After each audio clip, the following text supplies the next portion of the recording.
Respect, admiration, affection, trepidation, apprehension, and more tension than I care to mention, that we welcome the towering presence of John Sessions.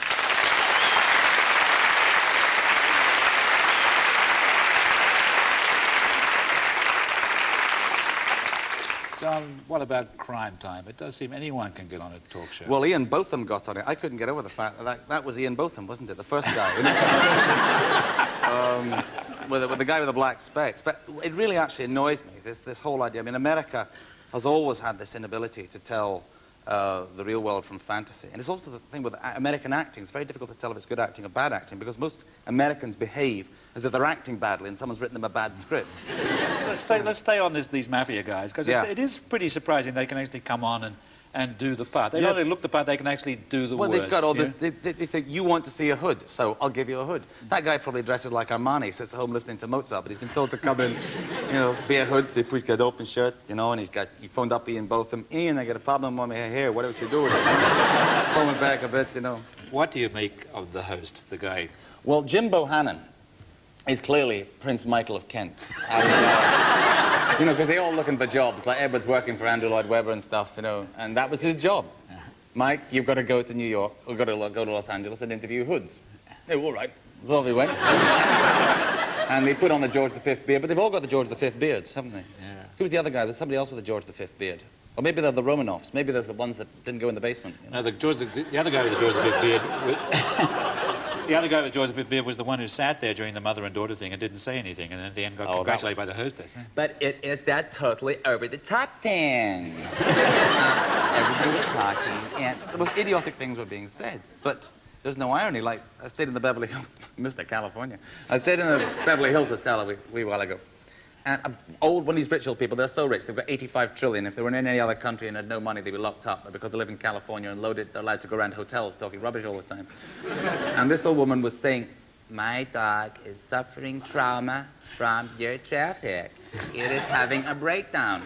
Instead of the guy behind the desk saying, go off and find a brain. He took her really seriously. Have you stayed in the Beverly Hills? Uh-huh. If you went up to the desk clerk and said, I want to see a banana now, singing like Dean Martin, they go, and he'd be there. It's a great set of commercials tonight. What do you think of the one with Sabrina in it? I mean, she made Diana Dawes look like Rosa Luxemburg. I mean, it was the bimbo from all time, wasn't it? And it's only, what, 30 years ago, that? Oh, yeah. I was there when she made that tour of Australia. And really? She was a sweet girl. And that really was her, wasn't it? Oh, sure, absolutely. She was really that shape. Yes. But isn't that extraordinary, that thing of the 50s, early 60s, things which are extraordinary. There's a man called Aidan Crawley. It was at that time, I read about this in a book, I think. No. The thing about a guy called Aidan Crawley, and like all the newscasters, he used to go around dressed like they were going to waltz around the room with Anne and Eagle. You know, they're all in DJs and stuff. And this guy went around the streets dressed like this. It's on TV, right? On TV, Aidan Crawley, and he's very sort of middle class, like this. And today I'm going to go to Jarrow, near Newcastle, to talk to Mrs. Jebson or something. And he knocked on this door. It was like a sort of a very old, tough version of Down Your Way, but on the telly. He knocked to the door, and this wee Geordie lady came to the door and went, hello there. He went, hello, do you live here? The implication being she was staff, you know. I know you're working class, but do you have anybody else working class in here? And where's your husband? Well, he's gone away. He's taken his lunch bucket, and he's gone away. He's down to meet the ships. Of course, he builds the ships. Must keeping his lunch bucket. So some sandwiches and crisps and things like that. So patronising. It was unbelievable. So tell me, what do you drop here? Is it you play the spoons, is it, or the Pearly King? Raymond Burr sustained his career now for 40 years. I admire that. Are you a fan of his? I can remember Perry Mason. I would get washed and down in my gym jams and all that, you know. It's kind of 3 or something. And, but Perry has turned into Orson Welles. Or rather, Raymond Burr has, isn't he? He's done that old gravitas thing. He's taken over where Orson left off, and he's also got that beard. There's all these Romanoff beards. What's America's going crazy? Obviously, they really did George V, you know. We're gonna get more George, man. In those days, yeah. In those days, they did a lot with the face, didn't they? They waited for the close-up, and they did a lot with the face. He did what I would call Radio 3 or Radio 4 announcing stuff. You know, before everybody speaks in Radio 3 or Radio 4, they go... Yeah, they go... And now this afternoon's play for radio. I Can't Find My Little Teddy Bear by Timothy Ann Scott. And Raymond does that stuff as well. He does. Raymond, why are your shoulders 9 feet apart?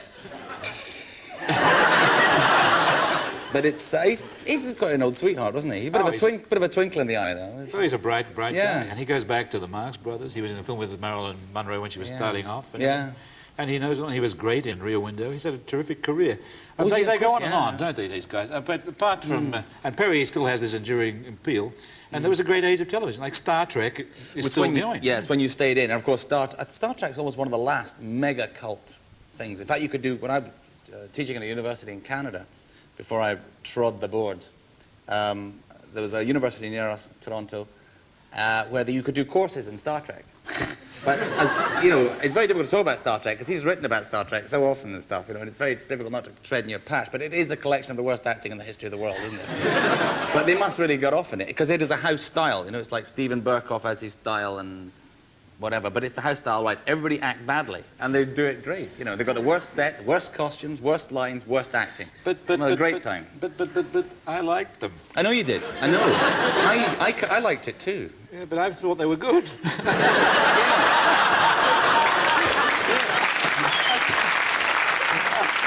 Yes, I mean, they were good. You know, for a long time I thought Spock's ears were really like that. They are. I liked the Doctor. Hello, I would like to play Hamlet. I'm sorry, Leonard, there's a problem. Your head is shaped like a point and you have ears like a pixie. I can sit in the garden and hold a rod, maybe.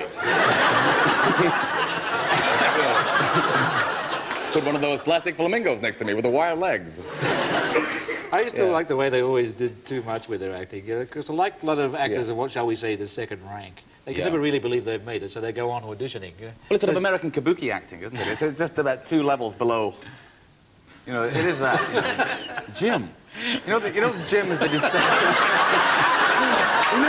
Jim's the descendant of the guy who used to run out the forest with Professor Summerlee and go, incredible, Tyrannosaurus Rex. In this part of Herefordshire. And the Harryhausen stuff moving around, you know, like Gary Newman, you know. And Gary Newman, one for the kids, right? The old kids. And yes, Bones goes, yes, this is incredible, Jim. The man at the table has got a cauliflower instead of a pair of testicles. And Jim, instead of saying to him, stop taking those pills, goes, I'm loose, you know. John, alas, I have to stop you there. Thank you very much, John Sessions.